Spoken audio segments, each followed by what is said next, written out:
Hello प्यारे बच्चों इस वीडियो में हम आपकी क्लास 12 इंग्लिश फ्लेमिंगो उसकी पोएम नंबर 3 कीपिंग क्वाइट इसका हिंदी अनुवाद देखेंगे।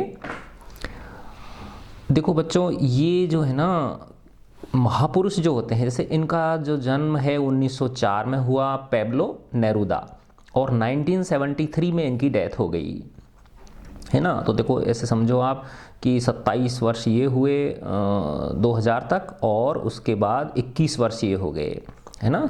तो 27 और 21 करीब 48 इयर्स पहले इनकी मृत्यु हो गई थी पेब्लो नेरूदा की। और उन्होंने जो ये पोएम लिखी है तो उससे पहले लिखी होगी ये है ना, लगभग 50 वर्ष पुरानी मान सकते हैं हम इस पोएम को। कीपिंग क्वाइट, चुप रहना। आज जो है ना, ये पिछले जो 2 वर्ष में ये जो हमारा कोरोना जो काल है जिसको बोलते हैं हम, देखो जो महापुरुष होते हैं वो पहले ही हमें चेता देते हैं, एक तरह से वो हमें कुछ संकेत दे देते हैं भविष्य में आने वाली घटनाओं के बारे में है ना। तो उन्होंने करीब 50 वर्ष पहले ये पोएम लिखी थी जो आज है ना सच हो गई है ना। तो हम अगर इन चीज़ों के ऊपर ध्यान नहीं रखेंगे, और बच्चों सबसे आने वाले समय में बेटा 10 वर्षों के अंदर ही आप देख लेना कि ये जो क्लाइमेट चेंज है, जलवायु परिवर्तन, ये विश्व की सबसे बड़ी समस्या बनने जा रही है ना। मानव ने इतना सारा पेट्रोल डीजल है ना ये वाहनों में जला जला के है ना बिजली पैदा, कितने बड़े ताप यंत्र हैं, विद्युत ताप संयंत्र जो है जहाँ कोयले से बिजली बनाई जा रही है।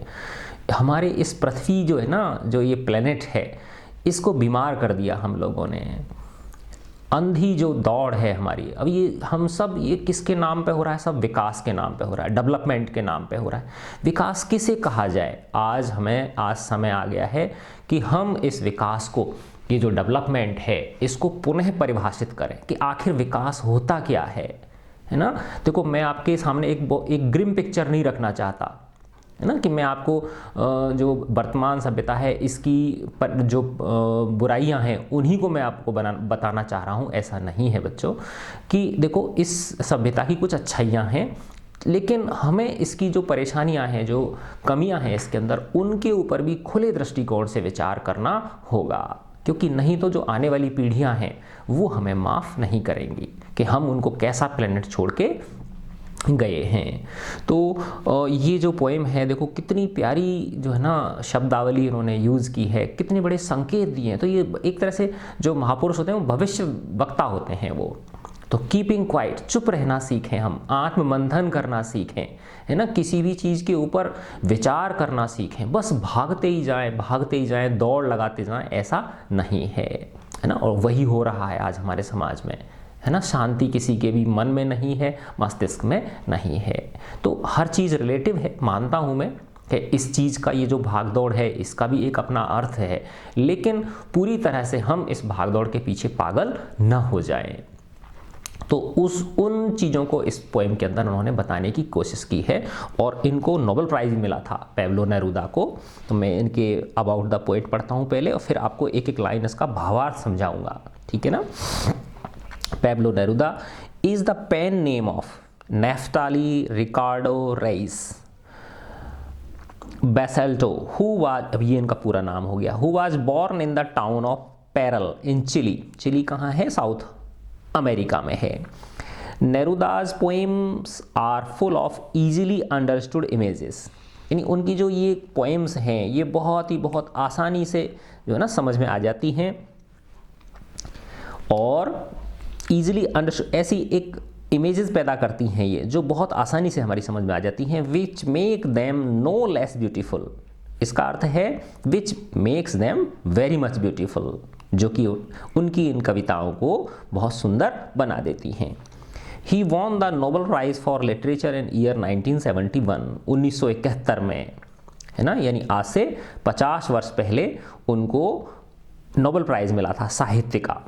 इन दिस पोएम, इस कविता में Neruda talks about the necessity of quite introspection. Quite introspection, introspection का मतलब आत्म अवलोकन, खुद को देखना, बस हम किसके आदी हो गए हैं, बाहर देखने के आदी हो गए हैं, है ना। खुद 5 मिनट का भी हम समय निकाल के शांत नहीं बैठते और खुद के बारे में सोचते नहीं हैं। तो क्वाइट इंट्रोस्पेक्शन, है ना, शांत होके आत्म अवलोकन करना, and creating a feeling of mutual understanding among human beings. अब देखो इन्होंने ह्यूमन बीइंग्स के लिए, अब आज से 50 साल पुरानी ये चीज़ है, तो कोई भी चीज़ बेटा शाश्वत नहीं होती, उसमें समय के हिसाब से परिवर्तन भी आ जाता है। तो अब यहाँ पे एक चीज़ जोड़ने की ज़रूरत है, human beings plus other creatures, है ना, जो इस धरती पे रहते हैं। यानी सिर्फ मानव का ही अधिकार नहीं है इस धरती पे रहने का, और जितने भी जीव जंतु हैं, है ना, लेकिन मानव सबसे पावरफुल है ना, उसने अन्य जीवों का हक छीन लिया, ठीक है ना, जंगल काट दिए हमने, कितने सारे जो जैव विविधता थी उसको हमने क्या कर दिया, नष्ट कर दिया, ठीक है ना। तो ये जो पोएम है ये हमें बताती है आवश्यकता किसकी, शांत होकर आत्म अवलोकन करने की, और ये जो कविता है ये क्रिएट करती है एक ऐसी भावना, है ना, म्यूचुअल अंडरस्टैंडिंग, है ना, आपसी समझ की, आपसी सहयोग की, हम एक दूसरे की बात समझें, अमंग ह्यूमन बीइंग्स, मानवों के बीच। अब इसमें एक चीज़ मैंने बताया ना, एक चीज़ और जोड़ दो, मानव प्लस इस धरती पर रहने वाले अन्य जीव जंतु, उनके बारे में भी आज हमें सोचना पड़ेगा। अब मैं आगे शुरू करता हूं इसको।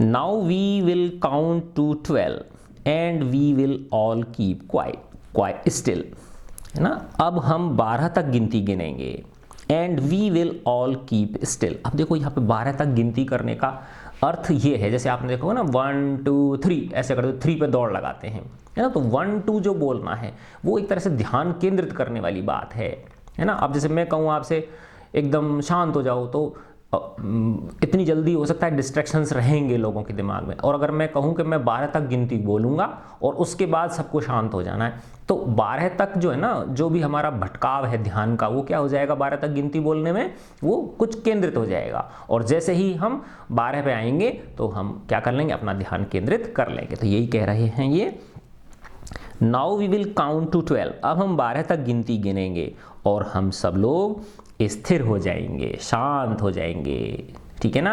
यानी हम एक तरह से बिल्कुल शांत हो जाएंगे, ना हिलेंगे डुलेंगे। अब इसमें आगे बताया गया है कि शांत का अर्थ क्या है।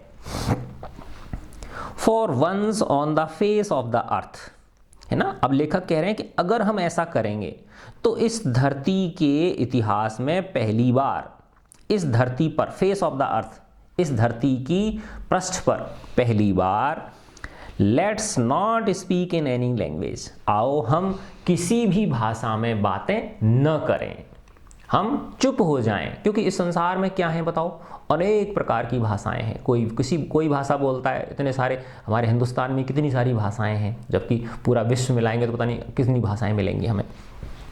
तो ये कह रहे हैं लेखक कि हम किसी भी भाषा में बातें न करें। लेट्स स्टॉप फॉर 1 सेकेंड, आओ 1 सेकेंड के लिए रुकें, and not move our arms so much, और हम अपने हाथों को ज़्यादा मूवमेंट न दें, है ना। क्योंकि जितनी भी गतिविधियां होती हैं उनमें से अधिकांश एक्टिविटीज जो होती हैं वो हाथों के द्वारा परफॉर्म की जाती हैं, है ना। सबसे ज़्यादा एक्टिव क्या रहते हैं, हमारे हाथ एक्टिव रहते हैं, ठीक है ना। तो ये कह रहे हैं कि आओ हम सब इस धरती के इतिहास में पहली बार किसी भी भाषा में बात ना करें, 1 सेकंड के लिए, है ना, हम हमारे जो गतिविधियां हैं उनको विराम दे दें।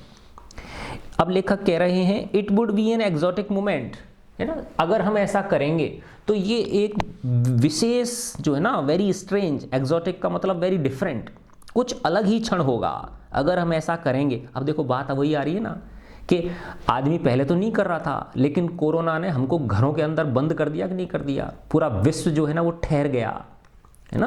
कभी आज तक के इतिहास में जब से रेलगाड़ियां शुरू हुई, एरोप्लेन जब से शुरू हुए, कभी नहीं रुके वो, लेकिन कोरोना के इस पिछले 2 वर्षों का जो काल था, इसके अंदर क्या हुआ, सब कुछ ठहर गया था, है ना।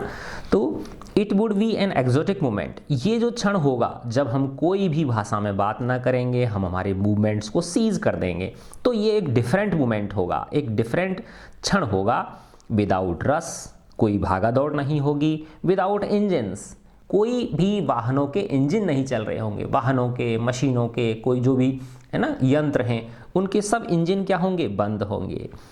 We would all be together in a sudden strangeness, और जब ऐसा होगा तो हम सब एक विशेष प्रकार के, है ना, एक विशेष प्रकार की, है ना, क्या आ जाएंगे हम, एक टुगेदरनेस में आ जाएंगे, है ना, एक विशेष प्रकार का हम सब के अंदर एक अंतर संबंध स्थापित हो जाएगा, यानी हम एक दूसरे की आत्मा को अनुभूत कर पाएंगे। अब लेखक ने बताया है कि अगर हम ऐसा करेंगे तो क्या होगा।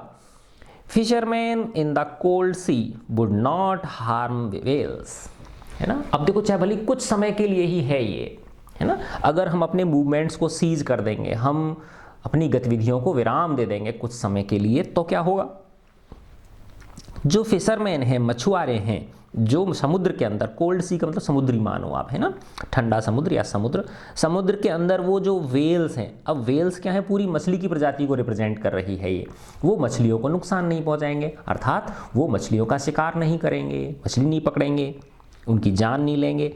And the man gathering salt would look at his hurt hands. अब देखो बेटा, ये जो लेखक होते हैं, जो कवि होते हैं, पोइट होते हैं, ये बड़ी लाक्षणिक भाषा का उपयोग करते हैं, शब्द कुछ और होते हैं और भाव कुछ और निकलता है उनका, है ना। तो अब देखो यहाँ दो भाव निकलेंगे। अब जब हमारे मूवमेंट सीज हो जाएंगे तो द मैन गैदरिंग साल्ट, कि जो लोग, है ना, नमक बनाने का काम करते हैं, तो वो क्या करते हैं, जो खारा पानी होता है ना, उसके द्वारा नमक बनाते हैं, तो वो जो साल्ट गैदर करते हैं, नमक इकट्ठा करते हैं, तो उस नमक कैसा होता है, लवण होता है वो, तो उनके हाथ क्या होते हैं, बहुत फट जाते हैं, जो ना दरारें पड़ जाती हैं उनके हाथों में, हाथ पैरों के अंदर, है ना, जो व्यक्ति इसमें काम करते हैं, नमक के कारखानों में काम करते हैं, तो उनको समय मिलेगा कि वो अपने हर्ट हैंड्स को देख सकें, है ना, उनके घाव भरे हाथों को, उनके चोटिल हाथों को, है ना, उनके फट चुके हाथों को भी वो देख सकें। नहीं तो क्या है, अब तो वो दिन रात लगे हुए हैं, दिन में काम करते हैं, रात को खा पी के सो जाते हैं, उनको समय ही नहीं है अपने हाथों को देखने का। अब देखो, ये तो इसका शाब्दिक अर्थ हो गया। अब दूसरा भावार्थ इसका समझने की कोशिश करो, है ना, कि हर्ट हैंड्स, कि इस मानव ने जो इस प्रकृति को नुकसान पहुंचा दिया है ना, इस प्रकृति की जो शोषण किया है, अमर्यादित जो शोषण किया है, उसने जो प्रकृति को नुकसान पहुंचाया है, उसको हम देख पाएंगे इस स्थिरता की वजह से। जो हमने अपना मूवमेंट सीज किया है, उसके कारण हम, हमारे द्वारा प्रकृति का किया गया जो विनाश है, उसको हम देख पाएंगे। फिर आगे है those who prepare green Wars, है ना। अब देखो, इसमें 3 प्रकार के वॉर्स की चर्चा की गई है। वॉर यानी युद्ध जो होते हैं, green war, war with gas and war with fire, है ना। देखो, अब देख, लेखक ने बिल्कुल स्पष्ट रूप में कह दिया, ग्रीन वॉर। ग्रीन वॉर का मतलब है बेटा, जो इस प्रकृति के दुश्मन हैं जो लोग, है ना। देखो, गांधी जी ने कहा था कि ये जो प्रकृति है, हमारी धरती माँ है, वो, उसके पास इतने संसाधन हैं कि वो हमारी पूरे मानव प्रजाति की जो भूख है, क्षुधा जो है, उसको शांत करने के लिए पर्याप्त है ना। लेकिन उसकी जो ग्रीड है, जो उसका लालच है, उसको ये पूरा नहीं कर सकती, है ना। तो फीड तो कर सकती है, लेकिन ग्रीड की पूर्ति नहीं कर सकती, है ना। तो those who prepare green Wars, green Wars का मतलब जिन्होंने प्रकृति का क्या कर दिया, अंधाधुंध दोहन करके जंगलों को काट दिया, वनों को, क्या नाम है, क्या ये जो पहाड़ है ना, पहाड़ों को काट काट के सपाट कर दिया, है ना। आज देखो आप, ये मकान बनाने के लिए कितनी सारी जो गिट्टी रोड़ी वगैरह चाहिए होती है ना, और सीमेंट के लिए कितने सारे हमने नीचे जो वो हैं, क्या नाम है, खाने हैं इनकी, लाइमस्टोन की, उनका खनन कर दिया। ऐसे कोयला है, कोयलों के अंदर मतलब किलोमीटरों नीचे चले गए, मतलब खोखला कर दिया नीचे ज़मीन को, है ना। तो इस मानव ने, तो यही है यानी ग्रीन वॉर्स, है ना, जो प्रकृति को नुकसान पहुंचाने वाले जो युद्ध हैं। तो जो लोग, है ना, ये ग्रीन वॉर लड़ते हैं, अर्थात प्रकृति को नुकसान पहुंचा रहे हैं, या वॉर विद गैसेस, गैसेस यानी जो पॉइजनस गैसें होती हैं, है ना, ये भी एक लड़ने का तरीका होता है ना। एक देश दूसरे देश के ऊपर क्या छोड़ देता है, पॉइजनस गैस छोड़ देता है, जिससे वहाँ के उनको निवासियों को क्या होता है, नुकसान पहुँचता है। वॉर्स विद फायर, और ये तो कन्वेंशनल तरीका है लड़ने का, युद्ध लड़ने का। फायर यानी जो आग्नेयास्त्र हैं, आग्नेयास्त्र मतलब जैसे बम हो गया, है ना, मिसाइल हो गई, जो जहाँ के आग लगा देती हैं, जहाँ फटती हैं वो जाके, तो इस प्रकार के 3 प्रकार के जो युद्ध हैं उनको जो लोग अंजाम देते हैं, उसमें क्या होता है, विक्ट्री विद नो सर्वाइवर्स, कि उनकी विजय तो होती है लेकिन जीवित कोई नहीं बचता, है ना। कि यही है ना, देखो कि आज पूरा विश्व जो है वो एक क्या बन गया है, ग्लोबल विलेज बन गया। अगर एक जगह पे कोई परेशानी है तो दूसरा उसका पड़ोसी देश उससे अछूता नहीं रह सकता, है ना। तो ये संसार पूरा जो है ना अब एक ग्लोबल विलेज बन गया, तो बिना एक दूसरे के अफेक्ट किए हुए रह ही नहीं रह सकता, बिना एक दूसरे प्रभावित हुए नहीं रह सकता। तो उस विक्ट्री के अंदर कोई सर्वाइवर ही नहीं बचते हैं, है ना। उसको, उस विक्ट्री को आनंद लेने वाले कोई बचते ही नहीं है, उस विक्ट्री को जश्न मनाने वाले नहीं बचते। उसमें तो विक्ट्री किस काम की, वो विजय किस काम की, जिसमें सर्वाइवर ही ना बचें। तो अगर ऐसा करेंगे हम, इन सब के चीज़ों को ध्यान में रखते हुए थोड़ा सा आत्म अवलोकन करने की कोशिश करेंगे, तो उसके लिए क्या करना होगा हमें, would put on clean clothes. तो लेखक आह्वान कर रहे हैं कि आओ हम सब सफ़ेद कपड़े पहन लें। सफ़ेद कपड़े का मतलब थोड़ा सा शांत हो जाए, जो सफ़ेद रंग है वो शांति का प्रतीक है, पवित्रता का प्रतीक है। And walk about with their brothers, और हम अपने भाइयों के साथ चलें, अर्थात हम उनकी चीज़ों को महसूस करने की कोशिश करें, है ना। समाज के अंदर जो वर्ग है, कितना वर्ग भेद है आज, है ना, तो हम एक दूसरे की परेशानियों को महसूस करने की कोशिश करें। Would put on clean clothes and walk about with their brothers in the shade doing nothing, है ना। अब हम हमारे जो ब्रदर्स हैं उनको साथ लेके चलें, छाया में चलें, और हम कुछ ना करें, हमारी गतिविधियों को हम क्या दे दें, विराम दे दें, है ना। तो मंत्र जो है, इस बात का मूल जो भाव है वो यही है कि हम सब, हमारी ये जो दैनिक गतिविधियां हैं जिनको हम इंसेसेंटली बिना रुके, है ना, विवेकहीन तरीके से अंजाम दिए जा रहे हैं, उससे कुछ क्षण के लिए ठहरें तो सही, कुछ सोचें तो सही कि ये हमें आखिर ये जो अंधी दौड़ है हमें लेके कहाँ जा रही है। अब इसके बाद लेखक कहते हैं, पैब्लो नेरुदा कहते हैं, what I want should not be confused with total inactivity, कि भाई मैं जो कह रहा हूँ ना, तो इसका मतलब ये नहीं है, इसका अर्थ ये नहीं निकाला जाना चाहिए कि मैं निठल्ले होने की सलाह दे रहा हूँ कि बस, है ना, निष्क्रिय होके बैठ जाओ, है ना। मेरा ये अर्थ बिल्कुल नहीं है। Life is what is about, क्योंकि जीवन तो जीवन होता है, जीवन चलने का नाम है ना। लेखक कह रहे हैं कि जीवन जो है ना वो तो चलने का नाम है। तो मैंने ये जो सलाह दी है, ये इसका मतलब ये नहीं है कि हम सब बस सो जाएं, है ना, क्योंकि बिना हिले डुले तो ये शरीर भी काम नहीं करता, है ना, पाचन ही नहीं होगा अगर मूवमेंट नहीं करेंगे तो हम, ठीक है ना, बीमार हो जाएंगे 2 दिन अगर इनएक्टिव रहे तो लेखक कह रहे हैं कि इनएक्टिव पूरी तरह से निष्क्रिय होने के लिए नहीं कह रहा, लेकिन कह रहे कुछ क्षण के लिए तो आत्मावलोकन करें कि हम जो ये मूवमेंट कर रहे, तो वही बात आ गई ना कि एक्सेस जो है, अधिकता जो होती है ना, अति सर्वत्र वर्जयेत, है ना, जो अति होती है किसी भी चीज़ की हो वो क्या होती है, बुरी होती है। फिर लेखक कहते हैं, I want no truck with death, है ना, कि मेरा इस भाग दौड़ की वजह से जो अंधा वो हो रहा है, जो प्रकृति को नुकसान पहुंचा रहे हैं हम, है ना, इसके कारण जो होने वाली मृत्यु है, जो विनाश है, उससे मेरा कोई लेना देना नहीं है। यानी लेखक कहना चाह रहे हैं कि ये जो इनएक्टिविटी है ना, इससे मेरा अर्थ ये नहीं है, है ना। अब इसका मतलब ये नहीं है कि I want no truck with death, कि मृत्यु जो है ट्रक में भर भर के आती हो, ऐसा नहीं है। तो I do not deal with, want no truck with का मतलब क्या होता है, I do not deal with death, है ना। यानी लेखक कहना चाह रहे हैं कि मेरा इस इनएक्टिविटी की वजह से होने वाली मृत्यु से कोई संबंध नहीं है। अब आगे के बोलते हैं, if we were not so single minded about keeping our lives moving and for once could do nothing, perhaps a huge silence might interrupt this sadness of never understanding our selves and of threatening our selves with death, है ना। तो अब इसमें लेखक कह रहे हैं कि अगर हम इतने सिंगल माइंडेड ना हो, है ना, सिंगल माइंडेड मतलब बस एक ही दिशा में सोचने वाले, क्योंकि सच्चा अच्छा मानव वो है जो हर दृष्टिकोण पर विचार करे, है ना। तो लेखक कह रहे हैं कि अगर हम सिंगल माइंडेड न हो about keeping our lives moving, कि बस हम सिर्फ मेरा ही मेरा जीवन चलता रहे, मैं अपने ही बारे में सोचता रहूं, ऐसा अगर न हो, है ना, एंड फॉर वंस, और हम एक बार, कम से कम एक बार, कुड डू नथिंग, थोड़ी देर के लिए क्या हो जाएं, ऐसे हो जाएं कि हम कुछ ना करें, बस आत्म अवलोकन करें, और उसमें क्या होगा, परहैप्स ए ह्यूज साइलेंस, संभवतया एक विशाल शांति स्थापित हो जाएगी, है ना। सब कुछ क्या हो जाएगा, जब सब कुछ इनएक्टिव होगी, जैसे अभी आपने देखा था पिछले वर्ष जो कोरोना हुआ था, है ना, इन 2 वर्षों में, तो क्या हुआ था, सिर्फ पक्षियों की आवाज़ आती थी बाहर सुनने की, है ना, सब कुछ मूवमेंट्स, सो लोग घरों के अंदर कैद थे, ठीक है ना। नदियाँ जो थी वो बिल्कुल साफ़ सुथरी हो गई थी, क्योंकि इंडस्ट्रीज़ का जो वेस्ट था वो नदियों में आना बंद हो गया था, ठीक है ना।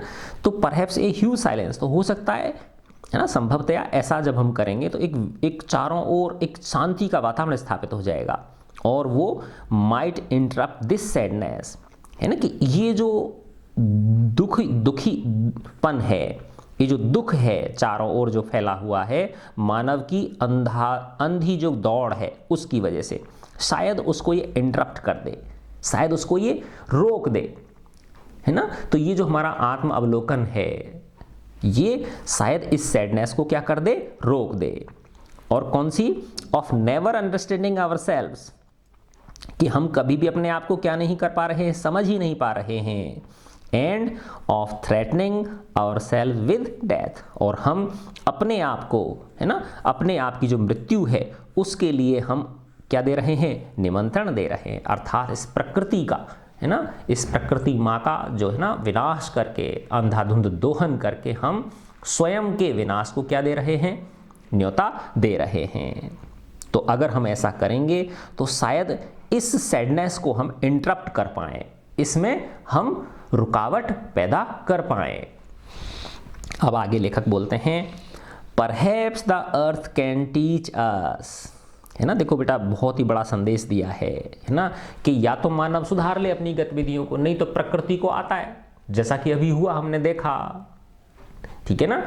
क्योंकि इस अंधी दौड़ की वजह से, है ना, हमने प्रकृति को नुकसान पहुंचा दिया, और हमारी जो शारीरिक क्षमताएं थी, है ना, आज हमारे जो दादा दादी थे, है ना, पूर्वज थे, वो कितने फिजिकली स्ट्रांग होते थे वो लोग, है ना। आज हम सब लोग कितनी सारी बीमारियों से जो है ना ग्रसित हो गए हैं, है ना। पहले कोई बुखार के अलावा कोई चीज़ नहीं हुआ करती थी, आज इतनी सारी डिजीज़ हो गई हैं, ठीक है ना। तो लेखक यही एक संदेश देना चाह रहे हैं कि या तो मानव अपने आप को करेक्ट कर ले, नहीं तो प्रकृति को आता है करेक्ट करना, है ना। तो अभी जैसे इसका देखो, क्लाइमेट चेंज का मैंने बताया था आपको, अभी इसके मई के महीने में एक वो आया था, क्या नाम है, ताउते तूफान आया था, है ना। तो वो क्या था, देखो मई के महीने में ऐसा हो गया जैसे कोई ठंड आ जाती है, इतना 3 दिन तक बरसात हुई, है ना। तो सब कुछ क्या हो रहा है, बदल रहा है ना। ये एक संकेत है प्रकृति का, जो एक तरह से प्रकृति को बुखार आ गया है, ठीक है ना। तो अब लेखक बता रहे हैं, perhaps the earth can teach us as when everything seems dead and later proves to be alive, है ना, कि शायद ये जो पृथ्वी है ये हमें सिखा सकती है, कैसे, as when everything seems dead, कि जब सब कुछ क्या लगता है, ऐसा लगता है कि भाई अब सब कुछ नष्ट हो गया, तो and later proves to be alive, ठीक है ना। तो उसके बाद भी उसमें जीवन शेष रहता है। तो हम कहने का मतलब है कि ये कह रहे हैं कि अगर आप इनएक्टिव हो भी जाओगे कुछ समय के लिए तो आपकी मृत्यु नहीं होनी है ना, आप जीवित ही रहोगे। जैसे कि जो बीज होता है ना, सीड जो होता है, जैसे निबोरी होती है, नीम की निबोरी गिर जाती है ना, वो करीब कितने महीनों तक पड़ी रहती है नीचे, फिर जाके अगली जो बरसात होती है उसमें वो अपना जो है ना वो उगाती है। तो पहले तो वो एक तरह से सीड जो था वो एक तरह से मृत डेड ही था, वो है ना, मिट्टी में मिल गया था, बिल्कुल डेड हो गया था, सूख गया था वो, लेकिन अंदर ही अंदर उसके अंदर क्या थी, प्राण ऊर्जा थी, और वो एक दिन क्या हो गई, प्रस्फुटित हो गई। है ना। तो अर्थ हमें बता सकती है कि जो ऊपर से ऐसा लगता है, डेड लगता है, वही बाद में क्या हो जाता है, जीवित हो जाता है ना। तो जो हम इनएक्टिव होंगे तो इससे पूरी तरह हमारी मृत्यु नहीं हो जानी है ना, लेकिन हम ये सोचने पर विवश हो जाएंगे कि हम जो ये अंधाधुंध कर रहे हैं, प्रकृति का शोषण कर रहे हैं, दोहन कर रहे हैं, वो मानव हित में नहीं है। अब वापस फिर लेखक कह रहे हैं, now I will count up to 12, अब मैं 12 तक गिनूंगा, एंड यू कीप क्वाइट, और आप शांत हो जाओ, एंड आई विल गो, और मैं चला जाऊंगा, अर्थात मुझे ऐसा ही संदेश कहीं दूसरी जगह भी जाके देना है ना। तो देखो बच्चों, यानी 50 वर्ष पहले, हो सकता है 50-55 वर्ष पहले लिखी हो उन्होंने ये, है ना, उसमें कितना बड़ा संदेश इन्होंने हमें दिया था कि ये जो हमारी अंधी दौड़ है, इस पर एक बार विराम लगा के हमें सोचने की आवश्यकता है कि क्या हमारे लिए श्रेयस्कर है। ठीक है बच्चों, तो मैं आशा करता हूँ ये वीडियो आपको पसंद आया होगा, अच्छा लगा तो मुझे कमेंट करके बताएं। ठीक है बच्चों, गॉड ब्लेस यू ऑल।